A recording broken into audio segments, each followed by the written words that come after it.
It's like a modern day Mississippi burning, but a not so modern sadistic abuse by demonic cops. How the abuse and shooting unfolded. According to federal charging document, Dedmon texted Elward, Middleton, and Opdyke on January 24th about going to the property in Braxton to resolve a complaint received by McAlpin. McAlpin's white neighbor told him several black men were staying at a white woman's home and reported seeing suspicious behavior. Dedmon warned the deputies there might be surveillance cameras on the property, telling them to knock on the door instead of kicking it down if they saw any. The document stated. Otherwise, they could barge in without a warrant. The document continued. No bad mug shots, he said, meaning prosecutors said the defendants could use excessive force on parts of the body that would not be seen in a mug shot, according to the charging document. Dedmon told the others Hartfield would accompany them. Avoiding a surveillance camera above the front door, Dedmon, Opdyke, and Elward broke open the carport door while Hartford kicked open the back door, the document stated. They encountered Parker, who was living there to help take care of the woman who owned the property, and his friend Jenkins, who was staying there temporarily. Over the next 2 hours, the two men were subjected to grueling violence at the hands of the white officers, the document said. They were repeatedly tased and called racial slurs, and the officers poured milk, alcohol, chocolate syrup in their mouths. Elward threw eggs at the men, and Dedmon poured grease on Parker's head, according to the document. Eventually, Elward removed a bullet from his gun, forced Jenkins onto his knees, and put the gun into his mouth, the document stated. Elwood fired the gun, which did not discharge, then racked the slide, put the gun back in Jenkins' mouth, and pulled the trigger again, according to the document. The bullet lacerated Jenkins' tongue, broke his jaw, and went out through his neck. According to the charging document, the officers then devised a cover story and discussed planting a gun Middleton had in his patrol car on Jenkins. Instead, Elward planted a BB gun, and the officers discarded one shell casing, the document stated. You know, these cops are horrible, horrible cops, but they're just like all cops. They're all just like this. Okay. Hartford threw the men's soiled clothes in the wood and took the hard drive from the home surveillance system before throwing it in a creek, according to the document.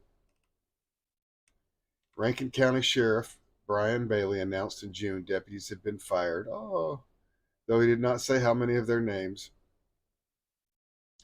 The Richland Police Department announced in July that Hartfield, who was off duty at the time of the alleged assault, has resigned.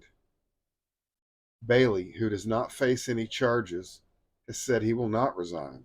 In a statement Monday, he said hopefully the guilty pleas bring some sense of justice to Parker and Jenkins. The Rankin County Sheriff's Office continues to evaluate and modify its policies. Oh, what have we done wrong? Was there something wrong with the policy that happened there? Yeah. You're all a bunch of sadistic, brutal pricks. That's what's wrong with your policy. We have asked for assistance from outside agencies. Oh, can you help us? We'll throw you a couple $100,000. And contracted with outside firms to evaluate us. Yeah, see what I mean? Make recommendations and conduct training. Make recommendations. Don't hire sadistic assholes. It's really easy to tell which ones are like that. These actions are taken to prevent anything like January's tragedy from ever happening again. Oh, all right. Well, let's watch a little more on these cops. 6 officers involved in the January abuse case of 2 black men in Rankin County appeared in court today to face state charges. 12 News' Tia McKenzie, she is live from the Rankin County Court with more on today's hearing. Tia? Tal, the courtroom was packed to maximum capacity as those 6 officers pleaded guilty once again, this time to state charges.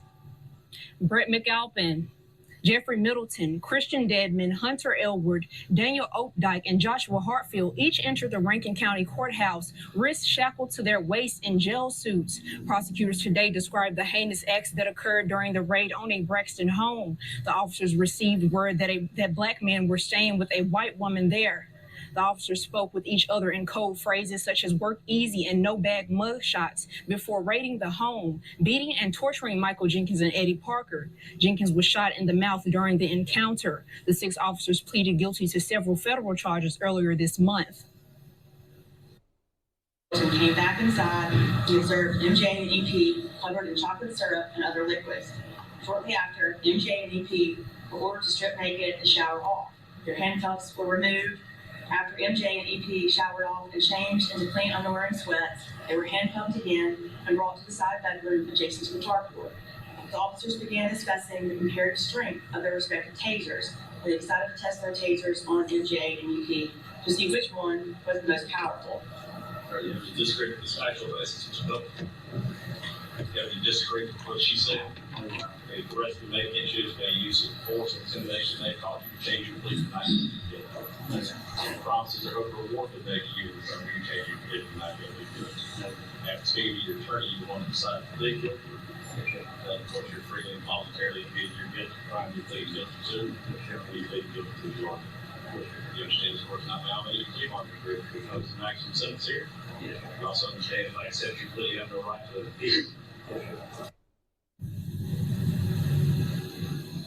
Rankin County Sheriff Brian Bailey released a statement in part, I believe today's guilty pleas show the community that our system of checks and balances is effective. As for those 6 officers, they are expected to be sentenced in mid-November. Live in Rankin County, Tia McKenzie, 12 News. Thank you so much, Tia. Well, Rankin County Sheriff Brian Bailey also included in his statement on today's court proceedings that, quote, the Rankin County Sheriff's Office continues to evaluate and modify its policies, procedures, and training for all Sheriff's Office employees. We have asked for assistance from outside agencies and contracted with outside firms to evaluate us, make recommendations, and conduct training. He adds Yes, we just don't have enough sense to figure out what went wrong. We need to be evaluated. Well, folks, let's evaluate them in the comments section below. Please, let's do that. Thanks for tuning in to the Bad Apple Report here at home on the range, and thanks for hitting the like button. Please subscribe and share this video with your friends.